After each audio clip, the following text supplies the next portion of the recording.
In today's video, I'm going to teach you Guide with Squarespace and account.squarespace.com.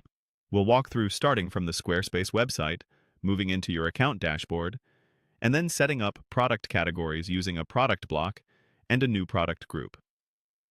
By the end, you'll know exactly where to click and why each step matters, so you can organize your content cleanly and make it easier for visitors to browse. Begin on the Create Your Website page on Squarespace. This is the standard starting point for building and managing sites on the platform. Make sure you're using a modern browser and that any ad blockers or privacy extensions aren't interfering with the page. If you already have an account, you'll be ready to continue. If not, the site will guide you to sign in or create one as needed. Look to the top right corner and click the profile icon. This icon opens the menu that controls your account-level tools. If you're not signed in yet, Squarespace will prompt you here. That's expected, and once you authenticate, you'll return to the same spot. From that profile menu, choose Account Dashboard.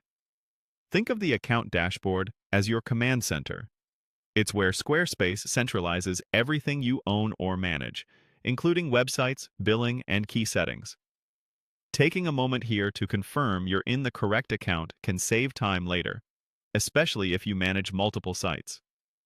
Next, click on Website within your account. This takes you into the website-focused area, where your site projects live.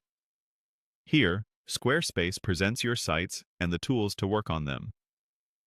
You'll notice a clean interface designed to help you jump straight into editing without digging through layers of menus. If you see multiple sites, the website area is simply surfacing them in one place so you can get to the right one quickly. Once you're in your site, open the editor and click the plus icon to add a block.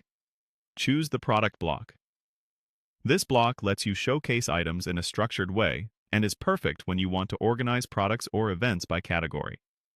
After inserting the block, create a new product group. A product group acts like a smart container. It bundles items that share a category, making it easier to display curated sets and to power clean category links. Give the group a clear name that matches how your audience thinks, and align it with your existing categories so filters and navigation stay consistent. As you configure the group, review thumbnails, titles, and descriptions so each item is scannable. Use the built-in layout options to keep spacing and typography consistent with your site's design. That's it. Starting from Squarespace, into your account dashboard, over to website, and finally adding a product block with a new product group to set up category links for your content.